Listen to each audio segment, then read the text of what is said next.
Bueno, buenas noches. Empezamos la última jornada de este curso que realmente nos ha dado muchas satisfacciones. Y este curso a lo largo de estos días fue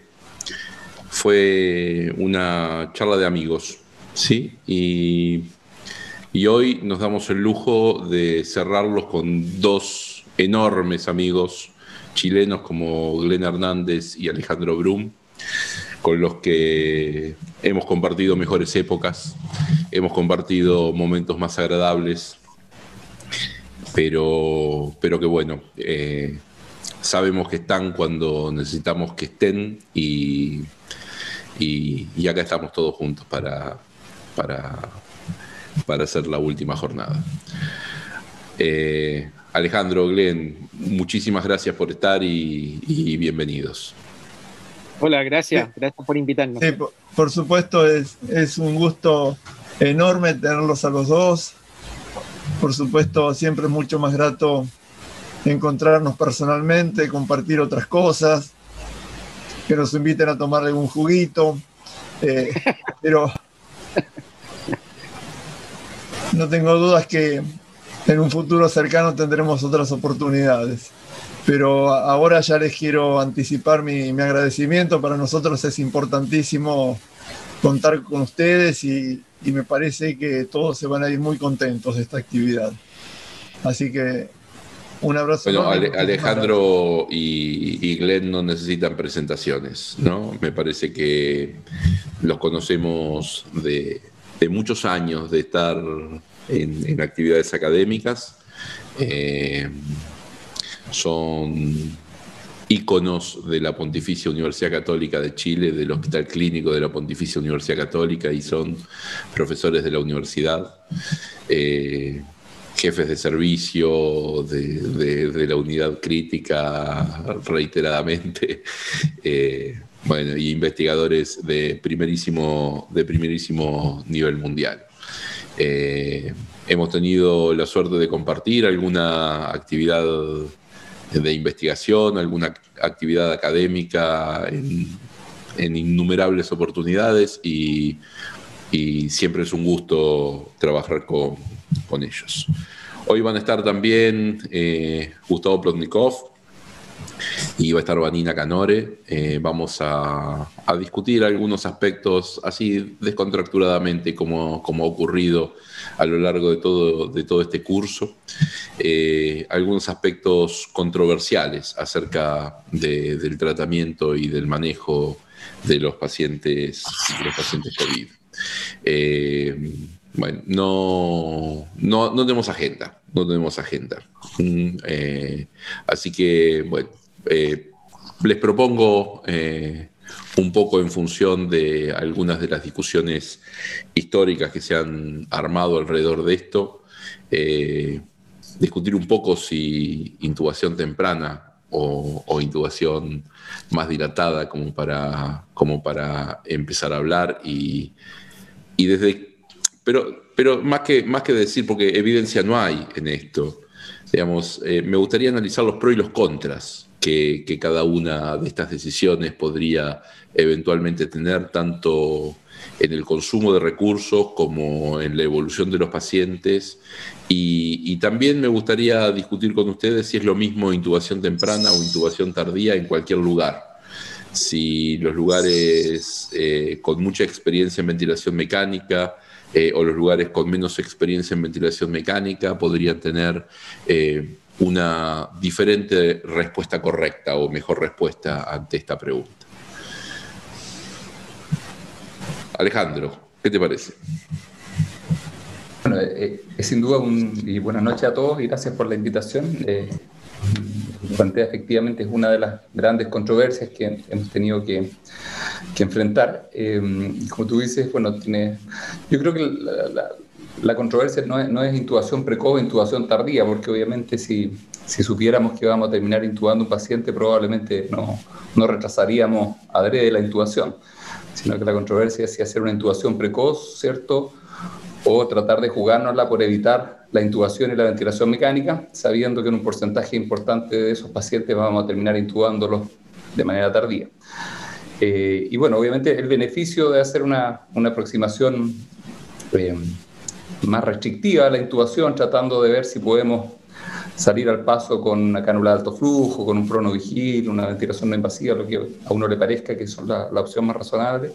El beneficio obviamente es evitar la intubación, la ventilación mecánica, que obviamente nos permite disponer de una cama más de intensivo, un ventilador, y adicionalmente, bueno, evitar convertir a ese paciente en un paciente crítico con sedantes, bloqueadores neuromusculares, desnutrición, delirio, atrofia muscular y todo lo que significa cuando entramos con un paciente, ¿cierto?, a ventilación mecánica y sedación.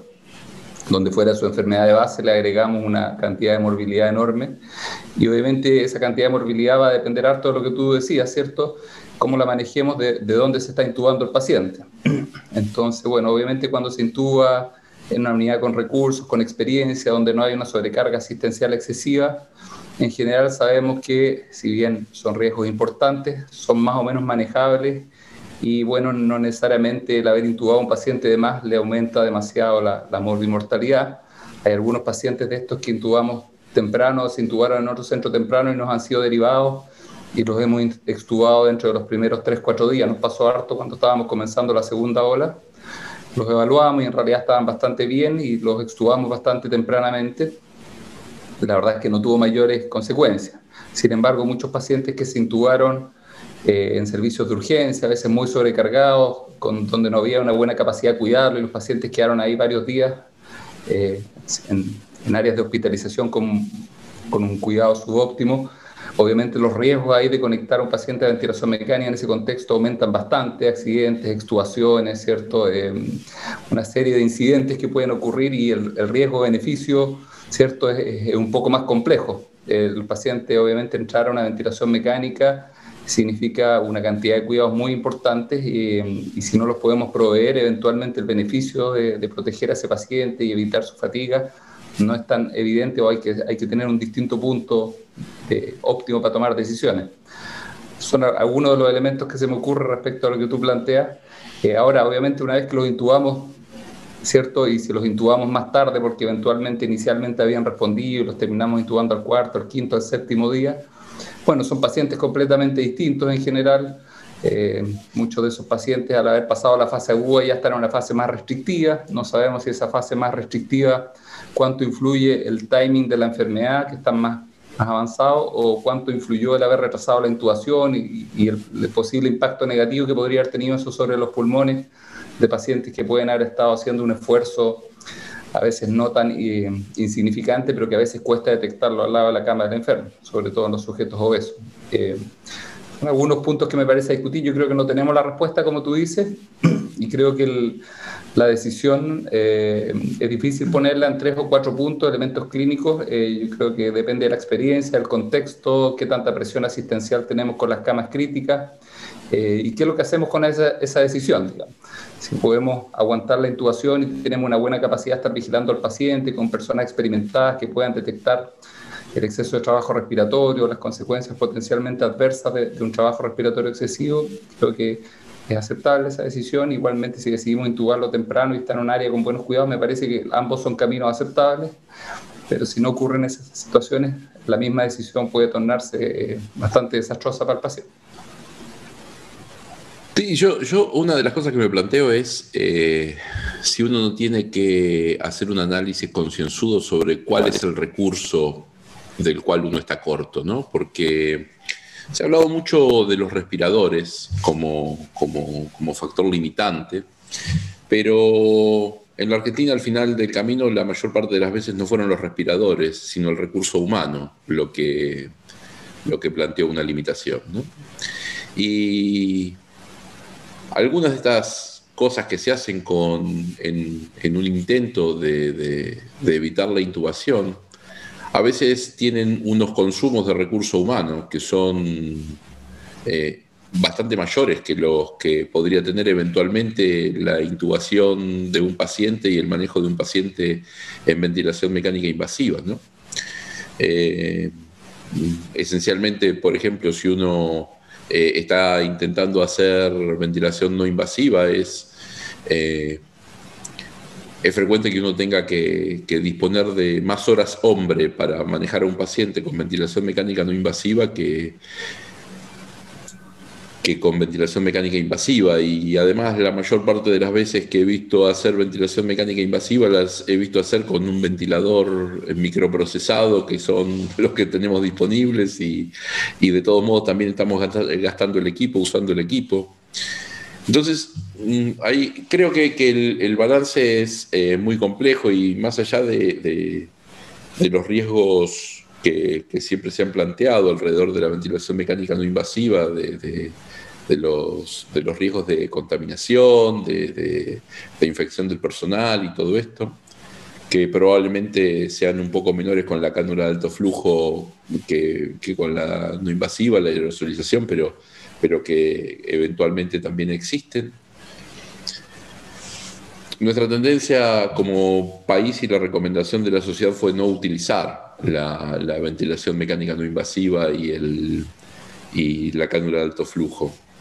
Con la ventilación mecánica invasiva con más convicción, ¿no? Porque la ventilación mecánica no invasiva en el fallo hipoxémico agudo no ha logrado nunca asentarse en condiciones óptimas, manejada por los grupos que más experiencia tienen en BNI. Y aún así, con esos grupos nunca han logrado demostrar fehacientemente que la ventilación mecánica no invasiva produce algún beneficio, ¿no? Digo, en el fallo hipoxémico agudo, no en el fallo hipercápnico o en los fallos crónicos, son escenarios diferentes, pero bueno, nada, me parece que depende de quién sea el que va a manejar al paciente intubado, qué chances tenga de manejarlo de una manera aceptable, cuál sea el recurso con el cual uno está corto en ese momento, si es el equipo, si es la cama de terapia intensiva, si es el recurso humano, cuál es el recurso que a uno lo está dejando incómodo. Me parece que son todas alternativas que uno tiene que considerar de cara a decidir qué hace, ¿no? Si en su protocolo favorece una intubación más precoz de los pacientes o los intentos por no intubar, ¿no? Creo de todos modos que razonablemente uno, si hace un intento de hacer otras aproximaciones distintas de la intubación orotraqueal, debe ser muy cuidadoso de no retrasar una intubación que no puede evitarse, ¿sí?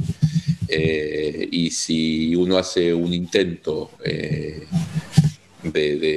utilizar una técnica no invasiva, ok, no hay problema, hagámoslo. Está bien, pero si esta es la decisión que cada uno toma, pero lo que me parece que uno no debería caer es en la trampa de retrasar una intubación, ¿no? Una intubación que es una obviedad que debe hacerse, porque esto en los trabajos de BNI ha sido la gran espada de Damocles, ¿no? Digamos, lo que han comparado ventilación no invasiva con invasiva, se han encontrado con que muchas veces terminan teniendo una mortalidad. En los pacientes en los que fracasa la ventilación no invasiva y se intuban, tienen una mortalidad inaceptablemente alta después, como una evidencia de que estos pacientes debieron haberse intubado antes y se intubaron más tardíamente.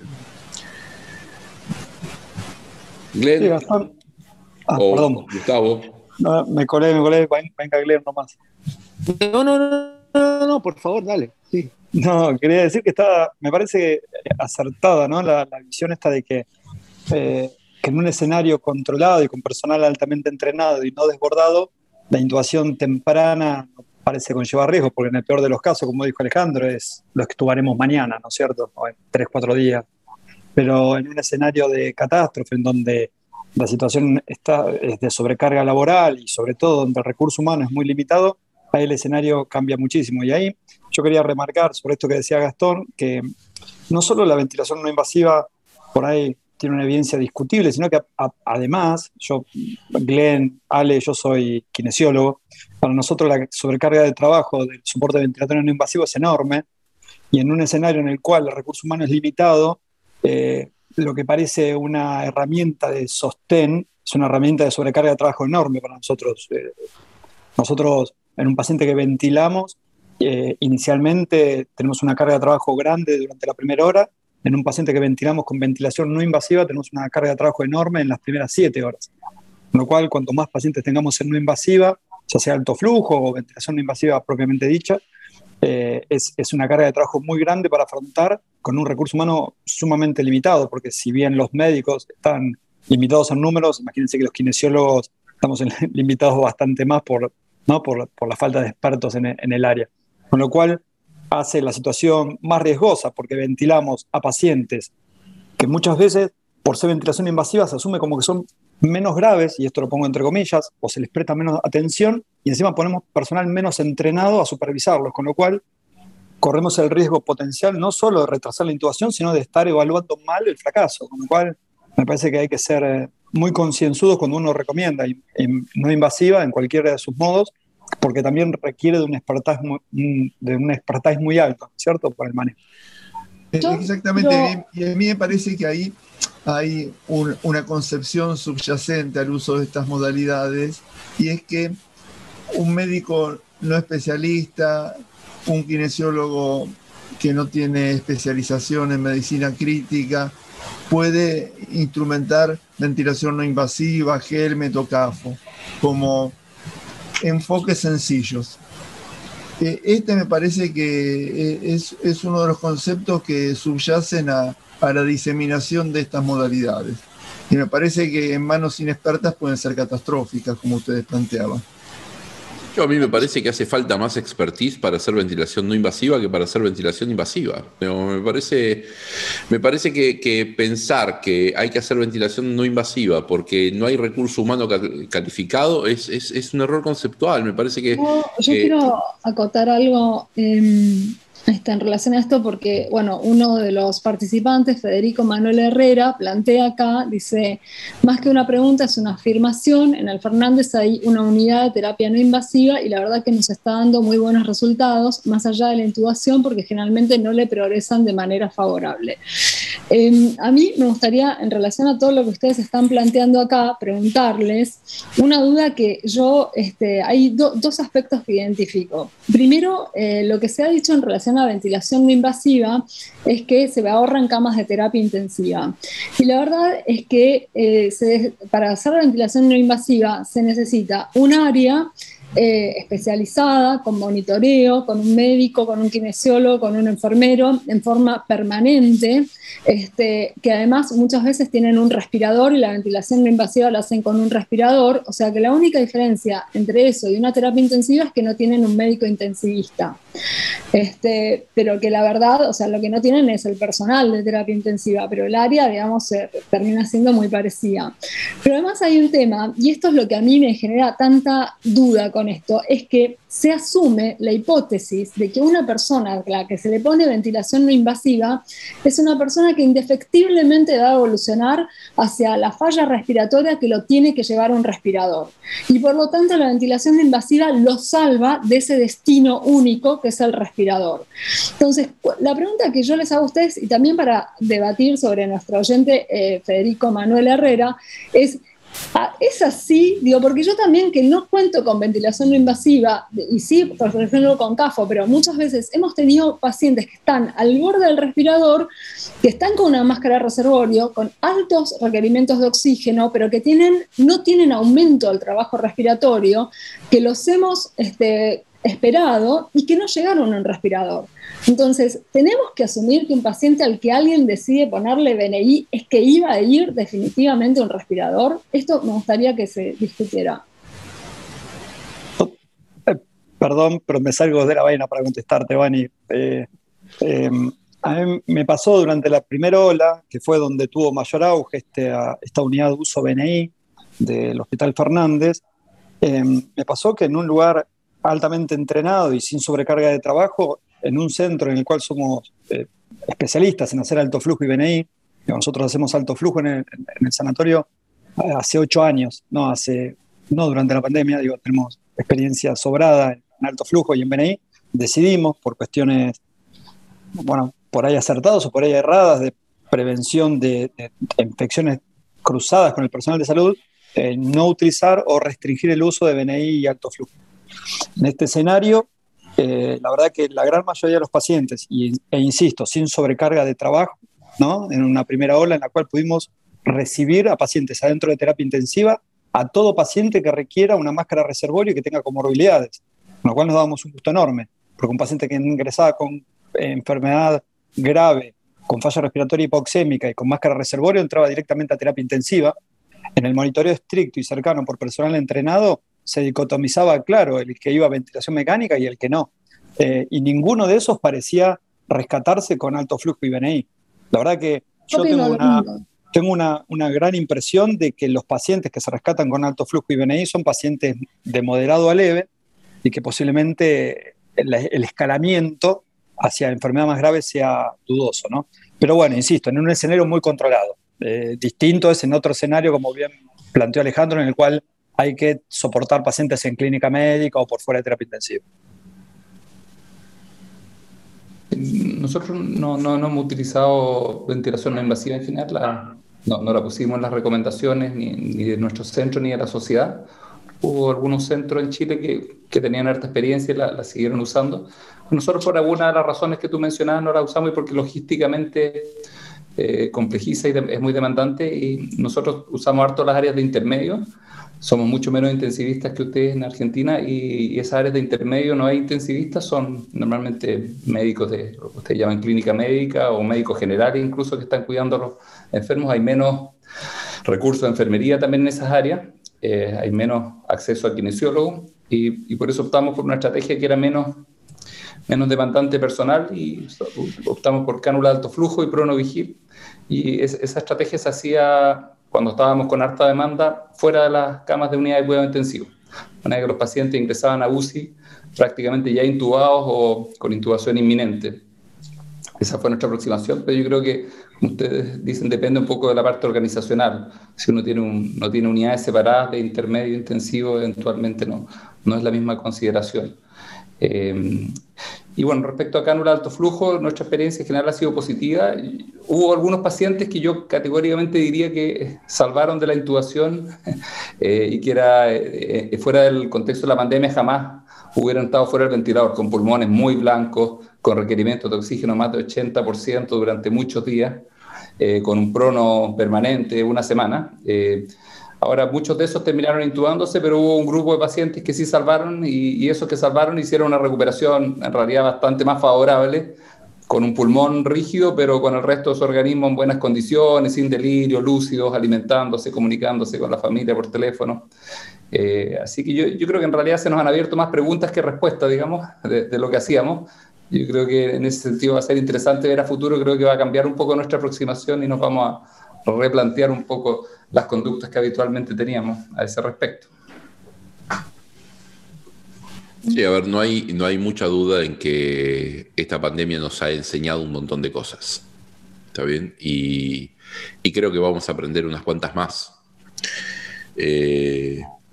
No creo que hoy tengamos evidencia para decir cuál es la respuesta correcta, pero sí me parece que esto que de alguna manera discutimos, que tiene que ver con analizar el escenario en el cual tenemos que tomar una decisión, me parece que es clave para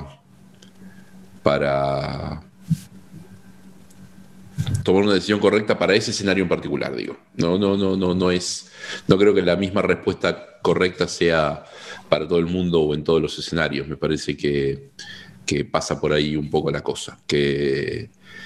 Lo que sí creo que hay que desmitificar algunas cosas. Esto que decía Vanina me parece súper trascendente.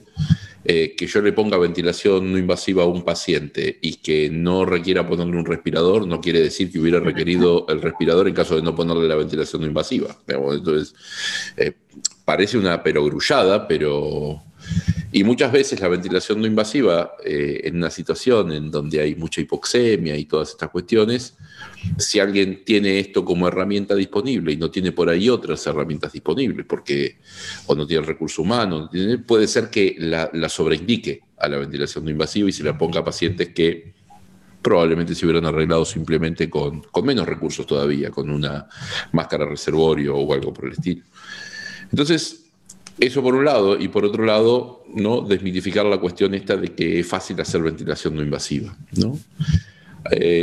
Yo no me acuerdo del metaanálisis que hay de si hay que usar ventilación a presión positiva en el edema agudo de pulmón. ¿Sí? Hay 2 o 3 metaanálisis dando vueltas y dicen que CPAP y BNI con binivelada, digamos, tienen los mismos resultados. Y a uno le cuesta creer que pacientes que llegan fatigados y todo esto no se beneficien de soporte ventilatorio. Y me parece que si uno tiene que hacer una explicación de por qué esto ocurre, es porque hacer CPAP es bastante más fácil que hacer ventilación binivelada, que ventilar a los pacientes, y es probable que los potenciales beneficios que tuviera el darles algo de soporte se consuma por la generación de disincronía, por no setear bien los equipos o lo que sea. Estos fueron trabajos que fueron hechos en salas de emergencia, en donde por ahí no es el métier de la gente la ventilación mecánica, ¿no? Entonces, mi sensación es que poner presión positiva es un problema en sí mismo, que si la presión positiva pretende tener algún grado de sincronía con el paciente es un problema mayor todavía, y que de ninguna manera se puede presumir que no hace falta una expertise importante para hacer soporte ventilatorio, de ninguna forma, ¿no? Nosotros fue bastante interesante cómo fue cambiando un poco nuestra aproximación, ¿no? Yo recuerdo que en Milano, al principio, lo intubaron a todos, digamos, porque había miedo y sobre todo también porque era más fácil, digamos, y era lo obvio cuando los pacientes llegaban con esa hipoxemia tan grave, ¿cierto? Y saturaron el sistema. O sea, yo creo que en Italia, en el norte de Italia, en Lombardía, murió harta gente en la primera ola por falta de ventiladores, digamos. De hecho, tuvieron que hacer triage, tuvieron que seleccionar, etcétera. Nosotros creo que nuestra primera aproximación, cuando iban a llegar ya los primeros pacientes, era intubarlo a todos también, ¿cierto, Alejandro? Los primeros, porque en realidad también había un temor, hay que decirlo honestamente, temor a la cánula, digamos, por el tema de la dispersión. Había mucha cosa, digamos, y realmente, la verdad, teníamos miedo, todo el mundo, digamos, de esto. Entonces, pero después, creo que se tomó muy temprano, creo que fue una decisión muy sabia que finalmente el grupo de ventilación mecánica del hospital la tomó, de matizar y de hacer este plan, digamos, de empezar a usar el Pronovigil con cánula. Y eso creo que fue muy exitoso, digamos, y concentrar esos pacientes en los intermedios con asesoría de intensivistas, porque somos pocos, y con algunas asesorías también de enfermeras de intensivo que fueron a capacitar y fueron a moverse ahí. Finalmente eso no fue suficiente y tomamos recuperación, ¿cierto? Recuperación postquirúrgica del 3er piso. Me recordaba estos pabellones de Solzhenitsyn, como una imagen fantasmagórica, entrar ahí, digamos, y ver 10 cuerpos en prono. En prono, digamos, pero en la otra eran 10 cuerpos vigiles, pero en prono, todo así, una masa humana, digamos, y se pudo optimizar el manejo. Yo creo que tuvimos como hospital en ese sentido una baja mortalidad, y es cierto que los pacientes se trasladan a los intensivos clásicos primero, no sé cómo llamarlos, clásicos o versus expandido, los clásicos, digamos, a nuestra unidad, cuando ya estaban con intubación inminente o habían sido intubados o cuando había alto riesgo. Todo lo que nos llegaba tenían PAFI, pero la PAFI no era tan, pero tenían PAFI de 90, 80, 100, que sí, y eso una semana.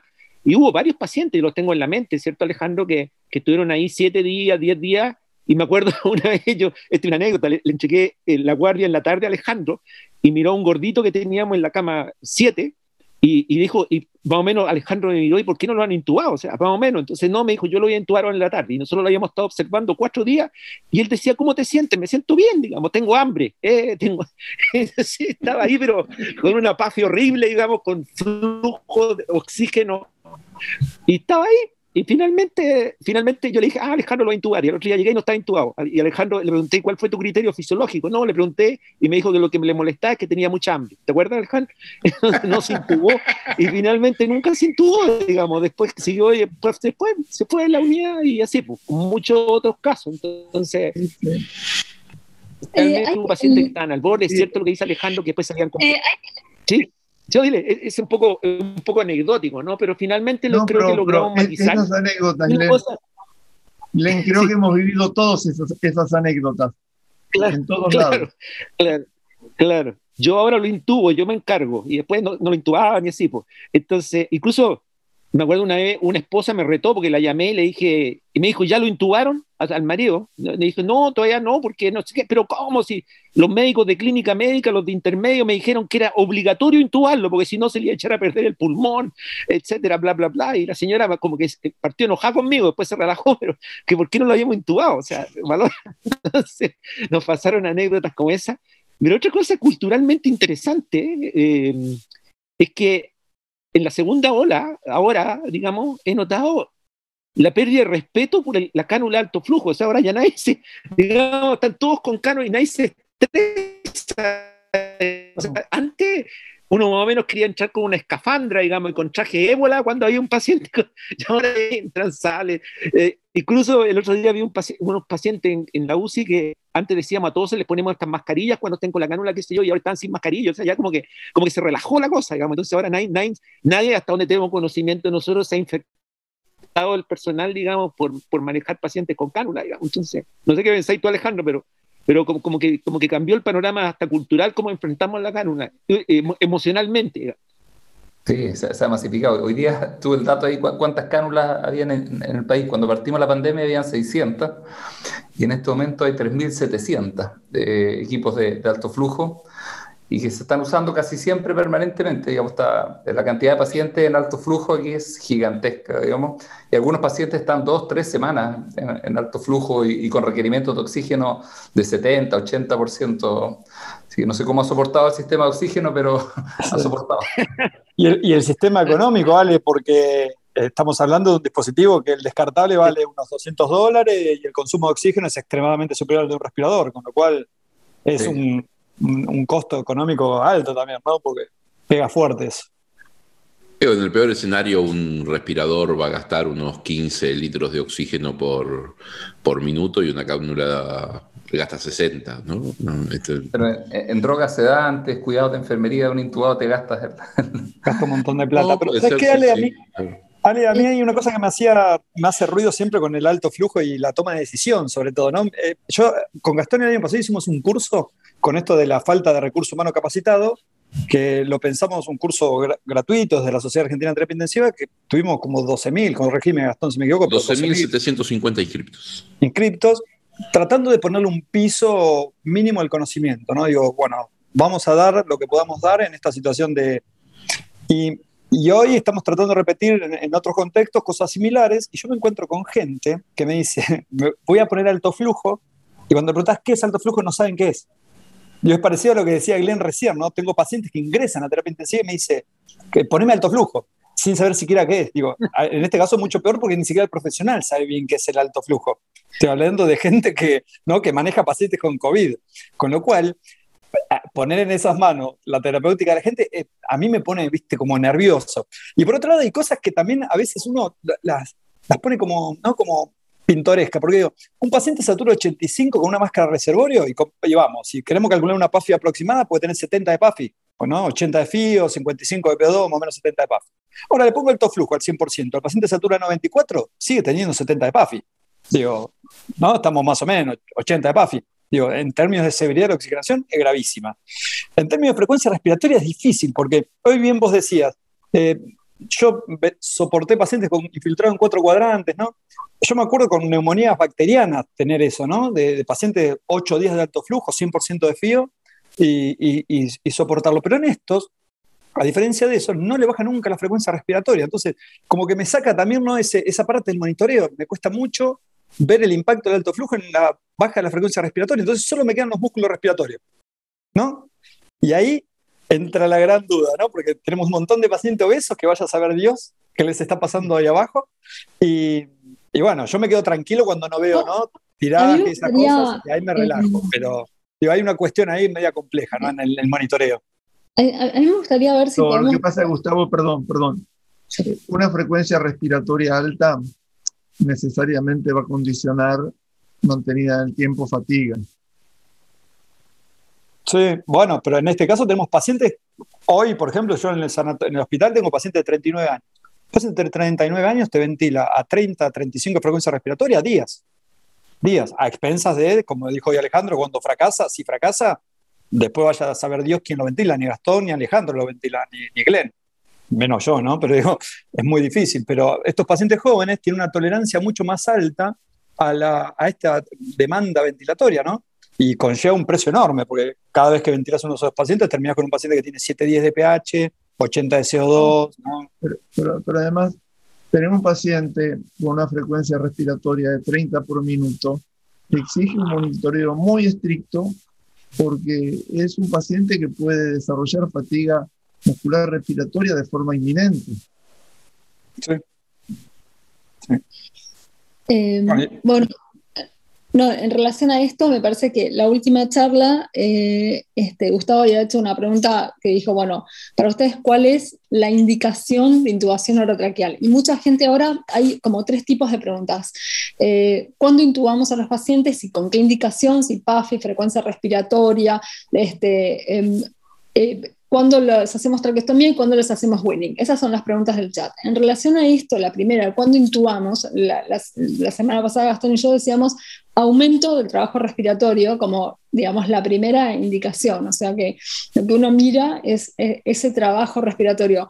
¿Cómo podemos traducírselo, digamos, para el que no tiene el ojo entrenado para eso, ¿no? O sea, que no es exclusivamente la frecuencia respiratoria, sino el uso de músculos accesorios, la mecánica que tiene el paciente, o sea...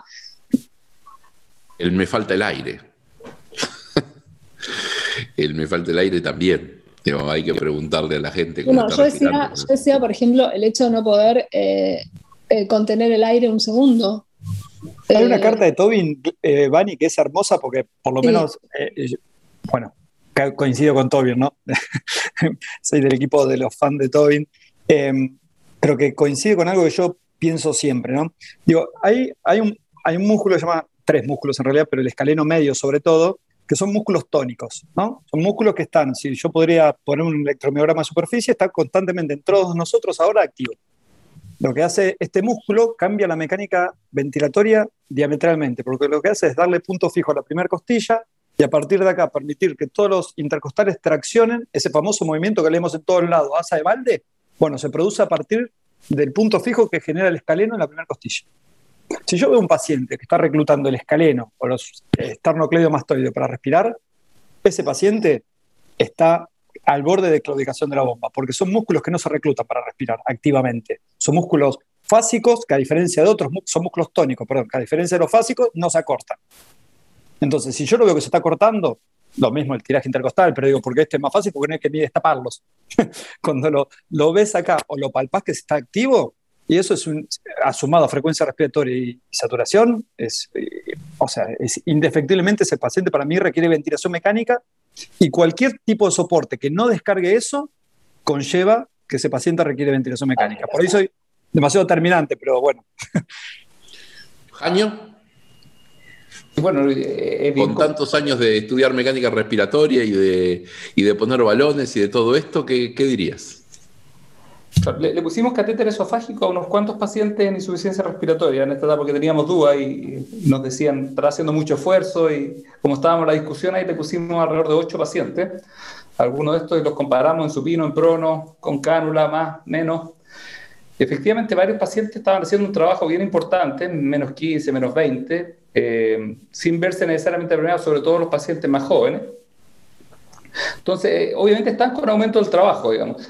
Yo creo que, bueno, desde el punto de vista fisiológico es más complejo porque no solo tiene que ver con si tiene aumento del trabajo, sino que la tolerancia al aumento del trabajo. Y la tolerancia al aumento del trabajo tiene que ver con la respuesta cardiovascular, la adrenergia, el nivel de conciencia, de ansiedad que tenga el paciente. Porque efectivamente, como tú dices, una persona joven puede sostener un aumento del trabajo durante muchos días, digamos, y probablemente el criterio no puede ser ahí la inminencia de la fatiga, que va a ser muy tardío, probablemente cuando pase tanta agua bajo el puente va a haber pagado otros precios a nivel pulmonar, mientras que un paciente más añoso, más debilitado, con más comorbilidad, probablemente, ¿cierto?, con un aumento bastante discreto del trabajo va a empezar a claudicar y vamos a ver signos mucho más urgentes. Así que creo que en el fondo siempre la respuesta es bastante más compleja. Yo creo que los criterios que puede usar una persona con más experiencia van a ser distintos a los que les tenemos que recomendar a personas menos entrenadas que están participando. Entonces, por ejemplo, para personas menos entrenadas me parece que dar criterios objetivos, duros, como el Roxy Index, fijarse simplemente en la frecuencia respiratoria, la oxigenación, creo que son razonables, por último, para alertar y que pidan una segunda opinión.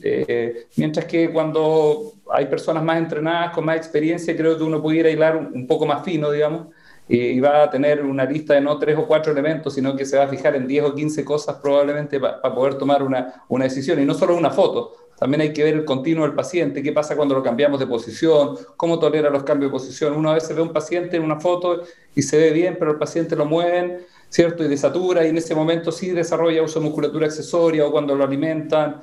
Entonces creo que hay que estar, no solo una foto al paciente, sino que mirarlo a lo largo de las horas y ver cómo se comportan distintas situaciones.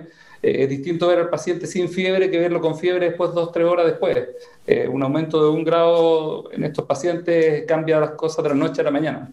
Así que creo que es bastante más complejo de lo que lamentablemente podemos hacer, y no le podemos decir a la gente cuándo intubar, pero mientras menos nivel de entrenamiento tenga alguien y experiencia, probablemente fijarse en datos más duros, como frecuencia respiratoria, la saturación, el requerimiento de oxígeno, lo que refiere el paciente de su sensación de disnea, y cuando no hay seguridad pedir una segunda opinión, y eso es lo que le recomendamos a la gente afuera, y nosotros vamos y miramos a los pacientes ahí y tratamos de ver todas estas cosas que le estamos diciendo ahora.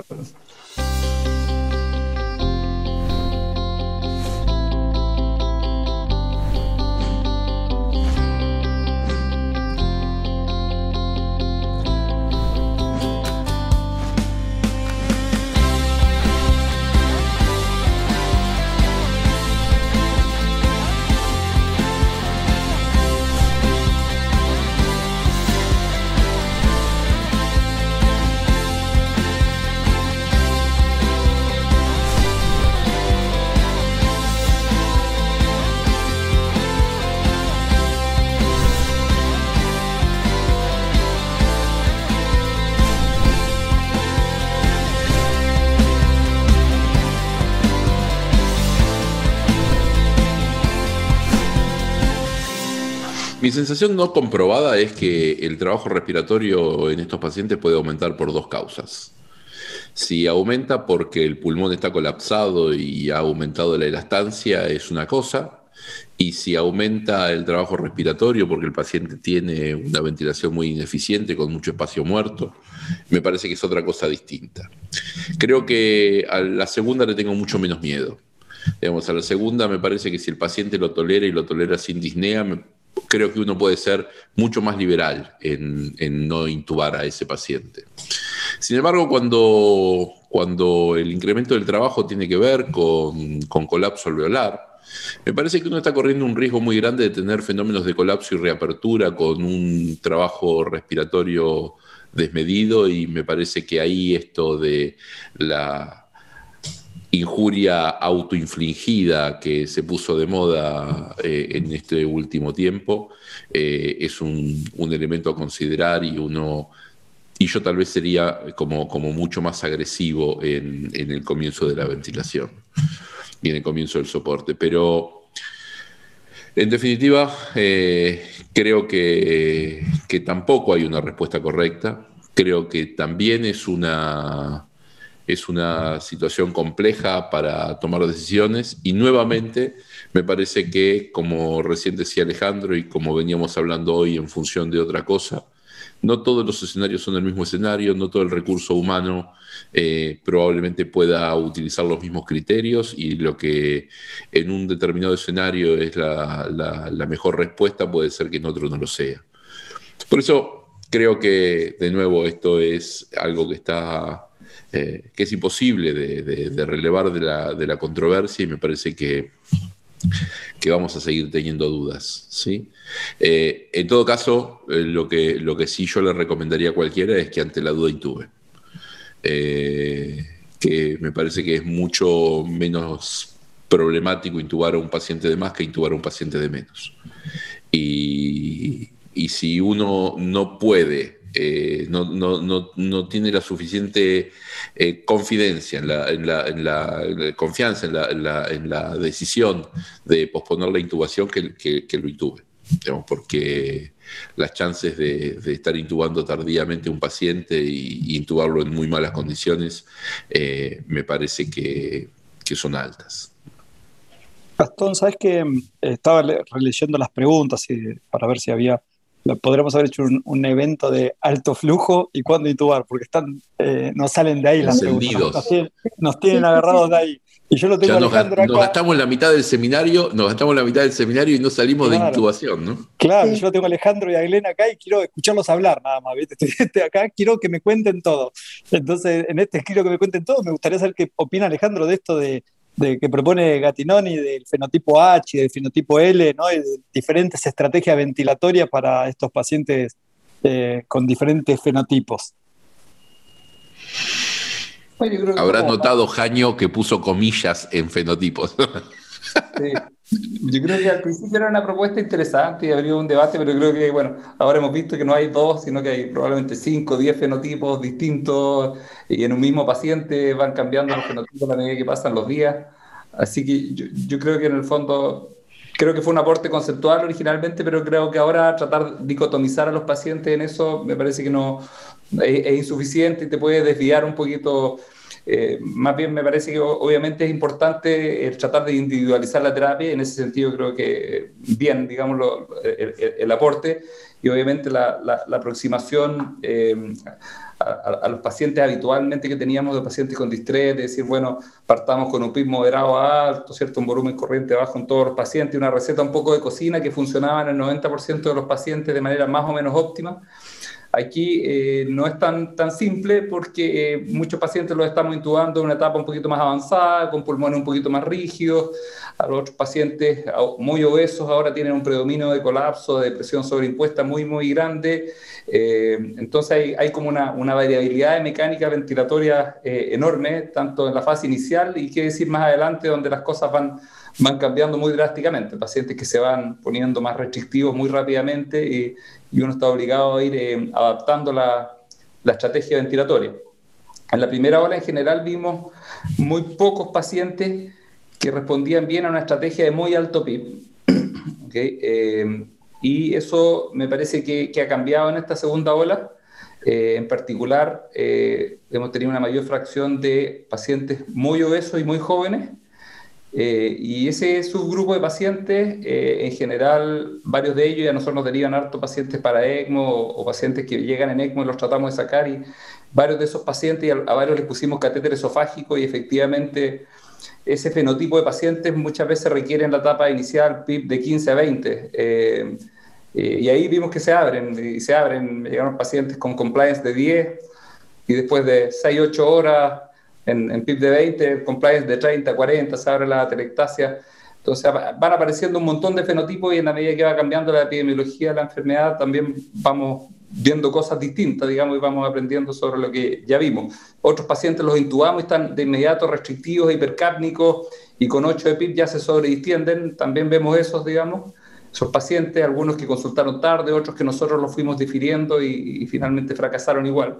Y también están esos pacientes entonces que ya al primer día tenemos que partir con PIB bastante bajos para lo que normalmente manejamos. Así que creo que en ese sentido uno puede dar cierta receta de cocina, ¿cierto? Y si uno dice a alguien, bueno, realmente no sabe mucho, no tiene tantas posibilidades de estar al lado del paciente, no entiende mucho de mecánica, claro, una receta con un PIB de 10, un PT de 6, probablemente no vamos a hacer una tremenda iatrogenia en ningún paciente, pero hay pacientes que requieren un PIB muy alto y otros que requieren un PIB muy bajo de la partida, y la variación de día a día es muy importante en los pacientes, la aproximación ventilatoria.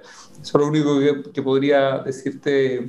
Me ha tocado manejar muchos pacientes con ECMO ahora, que habitualmente los poníamos en un reposo muy prolongado y varios de esos pacientes obesos he visto que efectivamente con hacer estrategias demasiado mínimas de ventilación se van atelectaseando progresivamente y que la única manera es forzar un poco la ventilación, usar presiones más altas, incluso presiones de distensión más altas de las que estamos acostumbrados para mantenerlos abiertos.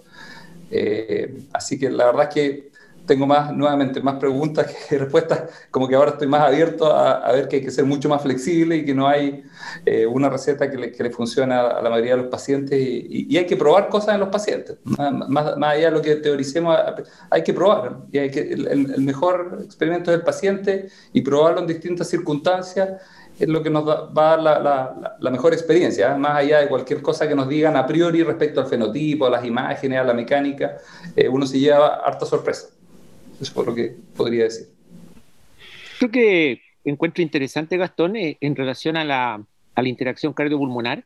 Los pacientes que tienen más baja elastancia, mejor compliance inicialmente, tienen alta hipoxemia, etcétera, en realidad a veces al principio le aplicamos toda esta cosa de pletarlo, ¿no? De hacerle balances negativos, qué sé yo, a veces con muy discreto beneficio, ninguno, digamos, pero en esos pacientes se transmite mucho más cualquier maniobra ventilatoria que hagamos al retorno venoso, digamos, y tienden a caer mucho más, puede caer el débito, etcétera. En cambio, los otros pacientes, bueno, los que ya llegan avanzados, llegan más rígidos, llegan con compliance más baja, eso se afecta mucho más el ventrículo derecho, pero el retorno venoso al principio de unos pacientes, digamos, yo vi pacientes que pegaron y los pacientes a veces llegan de hipovolemia, o sea, llegan porque vienen de varios días de respirar mal, de no tomar poco líquido, digamos, y a veces yo vi que les ponían diurético, digamos. Entonces, les ponían diurético y claro, entonces hay que tener cuidado con eso, de esas interacciones los pacientes que tienen mucha hipoxemia pero poca alteración de la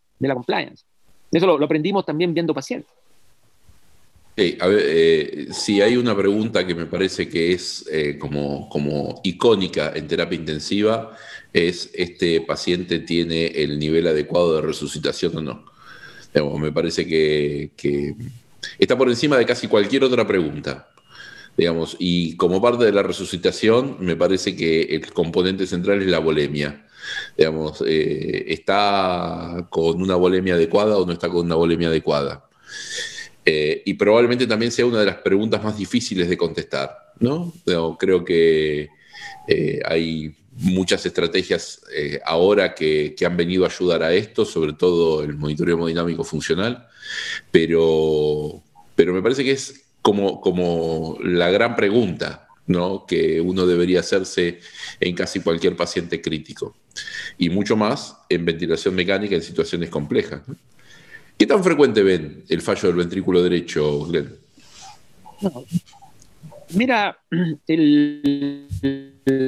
seguramente en la mente, Alejandro, porque Emilio Daniel Valenzuela, que tú nos mandaste a Chile desterrado, ¿no? que tú lo mandó Arnaldo, el gran ecocardiografista de Chile en este momento, un superstar.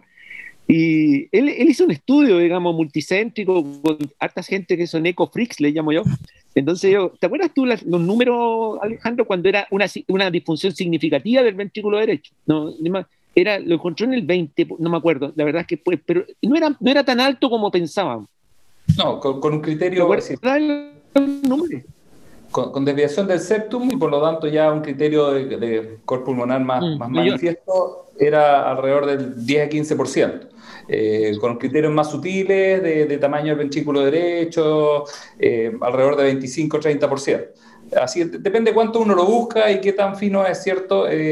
Con criterio ecocardiográfico probablemente, y yendo a los criterios más livianos, puedes encontrar incidencia entre 20 y 30%. Ahora, si vas a buscar un core pulmonar con compromiso de la macrohemodinamia, eso es relativamente infrecuente, digamos, de ver, probablemente menos del 5%, pero ecocardiográficamente vimos desviaciones del septum sin tanto compromiso macrohemodinámico y no estoy seguro que eso sea tan irrelevante. Yo creo que sí podemos tener el problema y hay que ponerle atención al ventrículo derecho, sobre todo cuando estamos con presiones medias de vía aérea altas, cuando son pacientes frágiles, creo que hay que ponerle atención, y más todavía cuando no tenemos información si hay tromboembolismo todavía demostrado.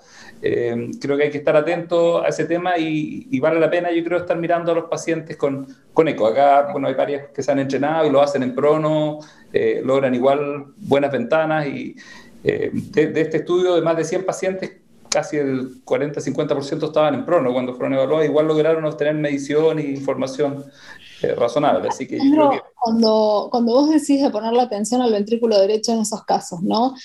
¿Cuál es tu estrategia? ¿Es bajar la PIB? ¿Es mirar la hipercapnia? ¿Es ver la represión, el retorno venoso, o sea, el estado intravascular?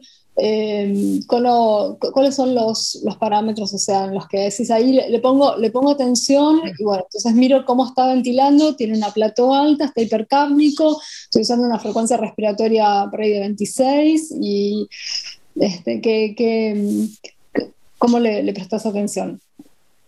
Bueno, todas las cosas que tú mencionaste probablemente, ¿cierto? Entre las que impactan más directamente, obviamente, la presión de vía aérea, digamos, tanto el PIB como la presión media que uno está aplicando y la hipercapnia también, y esas dos cosas van muchas veces asociadas de la mano, obviamente, cuando estamos con estrategias de PIB un poco más pasadas, digamos, sobre todo en pulmones restrictivos, bueno, generamos las dos cosas, sobrecarga mecánica e hipercapnia por espacio muerto, por sobredistensión, y ahí creo que la aproximación mía normalmente es intentar con niveles de PIB más bajos, aunque sea a costa de más requerimiento de oxígeno.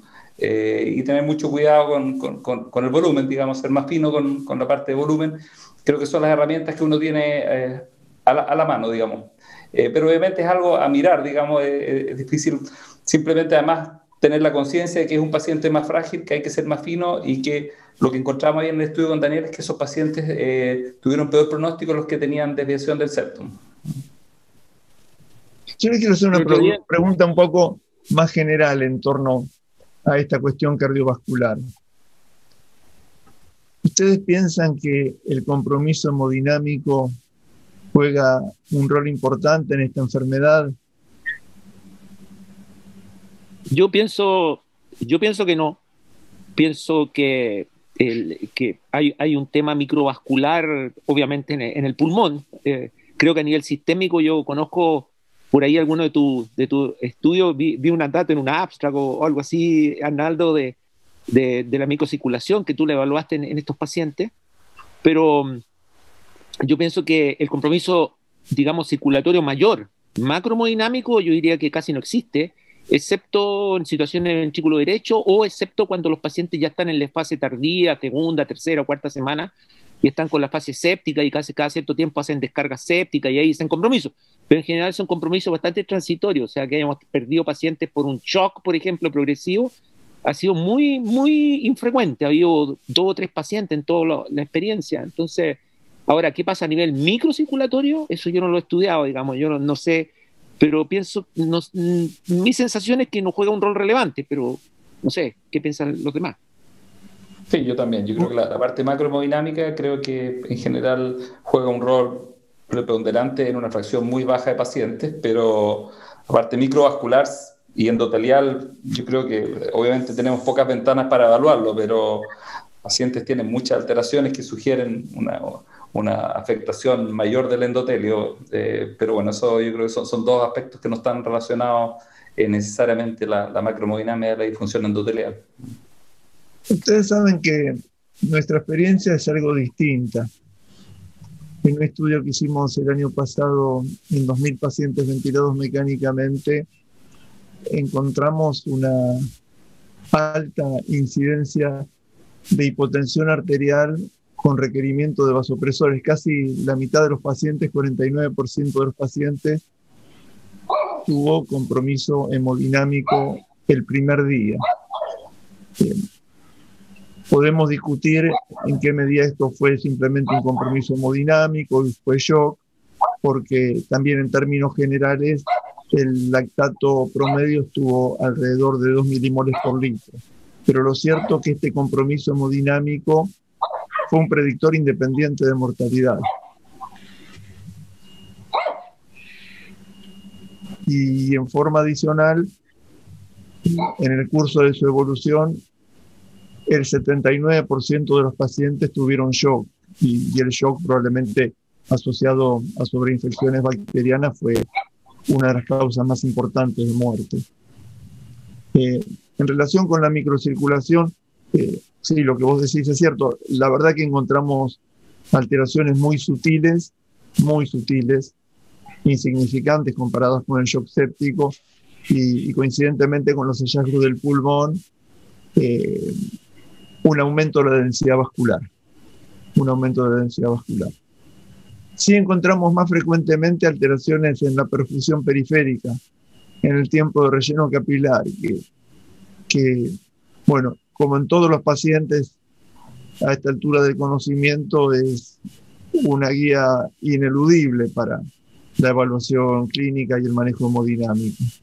Pero en resumen, para nosotros el compromiso cardiovascular fue muy importante y con implicancias pronósticas definidas. Por el contrario, el compromiso microvascular, por lo menos en la etapa precoz, fue insignificante.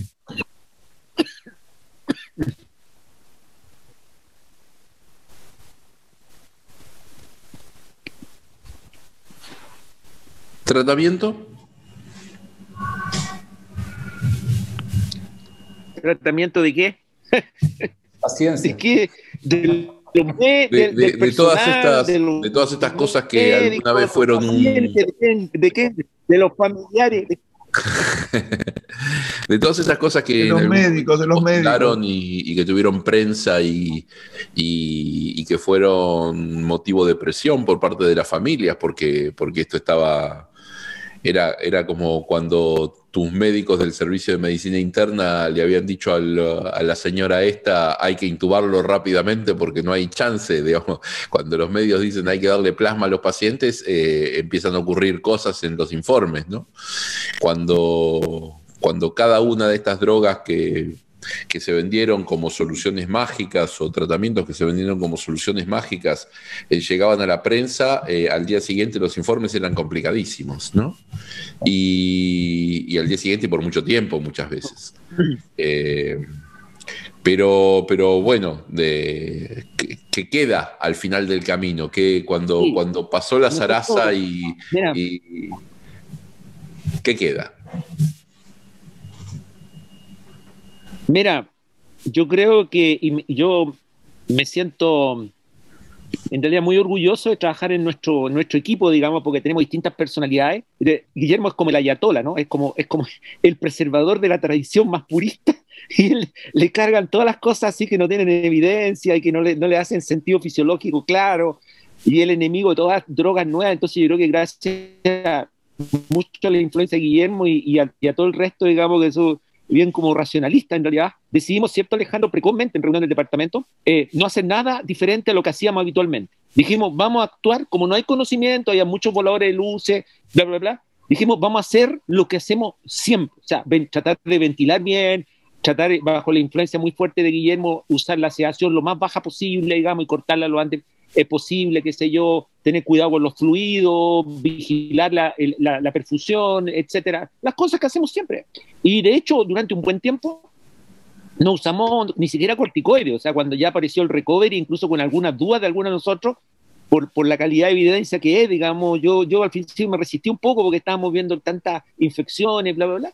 Pero empezamos a usar ya, adoptamos el recovery, pero nos negamos sistemáticamente a usar ninguna otra tontera, digamos, o sea, nada, o sea, no usamos nada, ni hasta cuando llegaban los con el tocilizumab, venían de los internistas, que lo empezaron a usar harto en intermedio, clínica médica, lo cortábamos, lo suspendíamos, ivermectina nunca entró al hospital, por suerte, pero digamos, otras cosas que habían voladores, el plasma convaleciente solamente se usó en un protocolo de investigación, nada más, y más bien fuera de la UCI. Así que yo creo que fuimos muy, muy racionales. Ni siquiera les dábamos ceftriaxona precoz, digamos, fuera, antibióticos precoces, fuera. Nunca usamos hidroxicloroquina en la UCI, nunca. O sea, entonces yo creo que me siento bien orgulloso de eso. Usamos lo mismo que hacíamos siempre, digamos. Fuimos aprendiendo un poco de las complejidades que tienen estos pacientes, en la terrible primera semana, ¿cierto?, de ventilado, donde son tan inestables, digamos, de tienen esos cambios que tú estás sonriendo, hablando con la familia, y de repente te saturan y no entendís por qué, digamos, y esos violentos cambios, son esas cosas, aprendimos a conocerlas, digamos, y ya estamos, como decimos los chilenos, curados de espanto, pero seguimos usando lo tradicional, y creo que en ese sentido, creo que tenemos una baja mortalidad en pacientes ventilados, que entiendo se aproxima al 20, ¿cierto?, por ahí, o 20 y tanto, que es bastante más baja que en otros centros, incluso en Chile. Entonces creo que fue eso, digamos, tratar de cerrar los oídos a los voladores de luces, que hay mucho en esto. No sé si a ustedes les pasó que empezaron y claro, tuvimos presiones, pero pudimos resistir por suerte, digamos, obviamente. Peleas con los servicios de afuera de la UCI también, ¿no? Claro. Letra, hidroxicloroquina, citromicina, AMS, claro. Combo inicial al principio de la pandemia, que había que luchar en contra de eso y la verdad que costó. Pues la lección que saco, digamos, para una futura situación así, que es una enfermedad nueva y hay como desesperación, y me imagino que la mayoría de la gente no lo hacía con un conflicto de interés, sino que con la idea de que podían aportar desde sus especialidades, pero me quedo con la impresión de que hay que estar más preparado para participar en estos estudios multicéntricos muy grandes y muy rápidamente, digamos. Creo que ahí lo que hicieron, por ejemplo, Britania, y poder juntar rápido esos miles de pacientes para tratar de dar respuesta, creo que es como la respuesta a la ansiedad por usar cosas, digamos, tratar de participar en estudios y tratar de rápido sumar evidencia, porque ante la falta de evidencia, la verdad es que cualquier cosa campea, es muy difícil. Además que nosotros vemos a los pacientes en la UCI, ¿no? Pero el manejo inicial muchas veces fuera de la UCI ya los pacientes han recibido buena parte de esos tratamientos. Muy difícil llegar a consenso. Creo que la forma de ordenarse es tratar de contestar rápido e ir cerrando las brechas de las preguntas que van apareciendo y para eso lamentablemente es difícil a veces organizarse, digamos, pero hubo algunas sociedades que sí parece que estaban más organizadas a priori y pudieron rápidamente. Yo creo que es la forma de combatir esa ansiedad de usar cualquier cosa y de manera indiscriminada, y empiezan los voladeros de que a mí me va bien haciendo esto, digamos. Creo que la única respuesta para eso es ir a buscar evidencia, hacer estudios de buena calidad, y si uno puede participar de esos estudios, mejor todavía.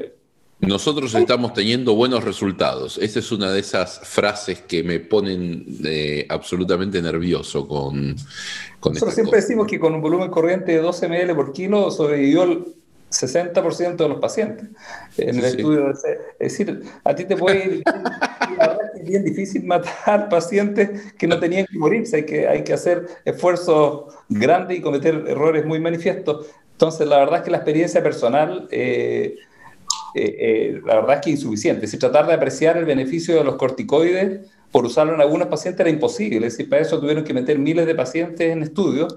¿Qué decir el tocilizumab, que tiene una diferencia, no sé, 4% de lo que encontraron después de meter 4.000 pacientes? Bueno, eso es imposible que ninguna experiencia local lo conteste, digamos. La única manera de contestar esas preguntas es estudios muy grandes para tratar de resolver impactos potencialmente medianos, pero a lo mejor significativos. ¿Y lo estás usando ahora? ¿Qué cosa? El tocilizumab. No lo usamos. No negamos. En clínica médica lo usaron al principio, se lo suspendíamos cuando llegaban a la UCI y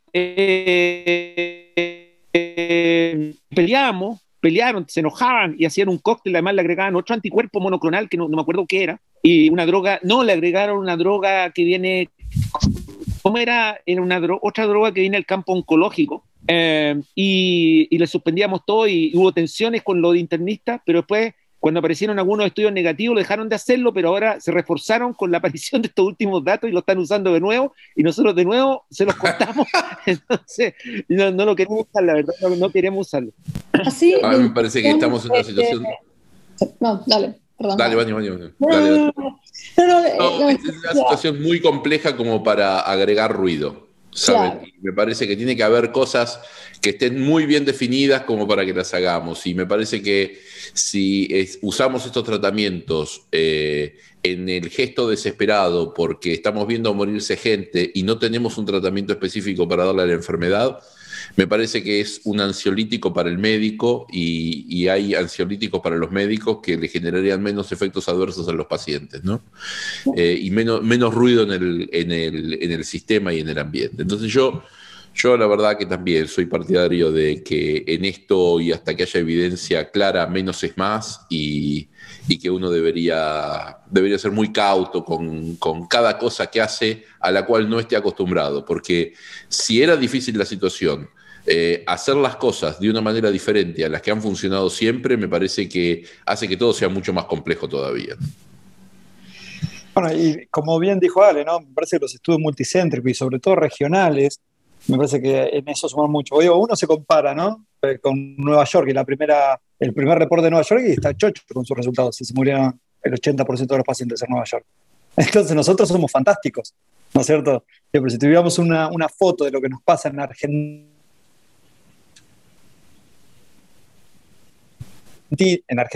y sobre una foto de lo que pasa en Europa. Digo, muchos de los tratamientos, el soporte ventilatorio sobre todo, se trajeron de situaciones de catástrofe como la que se describió en Lombardía, como la que se describió en España, y que a nosotros nos tardó mucho tiempo en llegar, ¿no? Y digo, esto va de la mano de lo que contabas, Alejandro, hoy, o vos, Glenn, digo, llegaban los pacientes y los intubaban derecho, ¿no? Por ahí, por el temor que venía de los informes de allá. Digo, si uno hubiese podido tener estos informes generados de manera regional, eso colaboraría muchísimo. Es una deuda que tenemos pendiente, me parece, hacer ese tipo me parece que un poco para ir redondeando algunas conclusiones en relación a esto, justamente ningún tratamiento es mejor, por más caro, novedoso, monoclonal o lo que sea, que estar al lado del paciente haciendo una evaluación cuidadosa, parsimoniosa, objetiva, basada en los datos que conocemos, y no separándonos del paciente, ¿no? Finalmente, como no sé. En relación al tratamiento, hay algo en lo que por ahí podemos tomar postura, que es, preguntan muchos el plasma. Digo, también fue una ida, una vuelta, estudio que sí, estudio que no, el plasmar, Acá aparece un tremendo metaanálisis, ya que sí, nos cierra la puerta un poco, es un metaanálisis enorme. Sí, nosotros Vanina no tomamos la decisión antes de ese estudio no usarlo. Hubo un estudio controlado que fue negativo en Chile también, y no lo usamos, y ahora apareció este trabajo que en realidad los saca me parece a mí, de la cancha, así que no lo estamos usando, y también hubo presiones, ¿eh? ¿Sabes qué?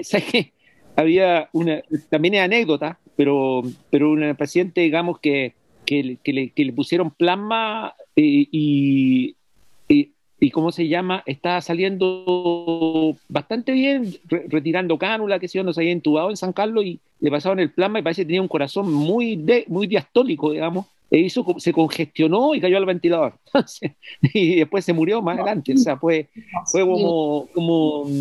como el plasma fue la gotita que le rebalsó el vaso, digamos, su tolerabilidad. Entonces, no, eso es anecdótico, pero en general no usamos plasma.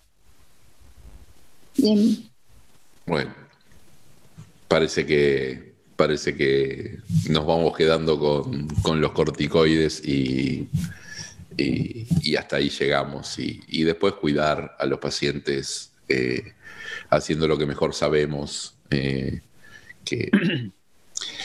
sin improvisar demasiado, porque cualquiera de todas estas cosas tienen, me parece, más chances de hacernos caer en errores que usualmente no cometemos. Entonces, ¿para qué ir a ese terreno si no hay una razón fundada y fuerte para hacerlo, ¿no? Hay algunas preguntas de varios. Si ustedes tuvieron la experiencia y les está pasando de ver mucho neumotórax, mucha incidencia de neumotórax espontáneo, ¿no? O sea, no relacionado a la colocación de vías centrales, sino espontáneo. Son pacientes que estuvieron bastante tiempo en prono. Justo en esta segunda ola tenemos una racha. No sé si nos pasa un poco con esta enfermedad, que hay rachas, y de golpe cuando aparece la racha del TEP creemos que todos los pacientes tienen TEP y tendemos a hacer aunque sea una profilaxis de anticoagulación ampliada, después no tanto, y tomar decisiones en base a las oleadas que estamos viendo es muy difícil, pero bueno, quería preguntarles, saber de neumotórax. Bueno, el fenotipo de los pacientes cambió, ¿no? En la primera ola eran pacientes mayores, con muchas comorbilidades, y eran más flacos. En la segunda ola, en esta, son jóvenes y hiperobesos. O sea, hemos tenido pacientes de 150 kilos, de 170 kilos, o sea, pacientes así impresionantes. Una anécdota es que había un paciente en Iquique, que es una ciudad que está al norte de Chile, de 170 kilos, y lo querían traer para ECMO. Entonces, resulta que no cabía en las cápsulas donde transportan a estos pacientes por vía aérea, digamos, obviamente por ese peso. Entonces se consiguieron un avión Hércules de la Fuerza Aérea y lo subieron arriba de una ambulancia, y subieron la ambulancia arriba, arriba del avión, y se vino arriba de la ambulancia y bajó acá, digamos, y se fueron con la ambulancia al hospital. O sea, él nunca salió de la ambulancia. Fue increíble eso a 1.700 kilómetros. Pero bueno, en esta ola, yo tengo la sensación, yo, por lo menos en las semanas que he estado, de que no he visto neumotórax ni neumomediastino, digamos, excepto un par de casos, pero sí me acuerdo en la primera ola, estos pacientes quizás, bueno, tienen problemas de compliance pulmonar, pero también compliance torácica, son extremadamente obesos, no sé en qué medida, digamos, esto de alguna manera atenúa el impacto de la presión positiva, no sé, pero en la primera ola, me acuerdo, sí hubo pacientes con neumomediastino y con neumotórax, o sea, y de hecho, algunas formas localizadas de neumomediastino, de neumotórax, me acuerdo que era una vez tuvimos uno posterior, que era como una bula así, pero localizadita, que dijimos hay que vigilarlo, y de repente, como al cuarto día hizo un neumotórax, atención. Y yo me acuerdo una vez, porque algunos cirujanos colaboraron con la UCI en esa época, y venían a pasar visita con nosotros, y entre ellos un cirujano de tórax. Y me acuerdo, en un fin de semana, entre los dos hospitales que tenemos, habían si mal no recuerdo, unos 7 pacientes con neumotórax y con tubo. Pero eso fue como en el pic, ¿no? Y eran pacientes más bien de ese fenotipo que estoy diciendo, pacientes ancianos, flacos, más bien flacos, etc.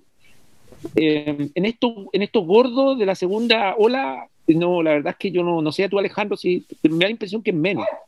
Neumomediastino hemos tenido bastante. Neumomediastino sí, sobre todo los pacientes que se han aguantado. Algunos han llegado de la casa con neumomediastino, otros lo han hecho mientras lo hemos tenido en ventilación espontánea y en pronovigil.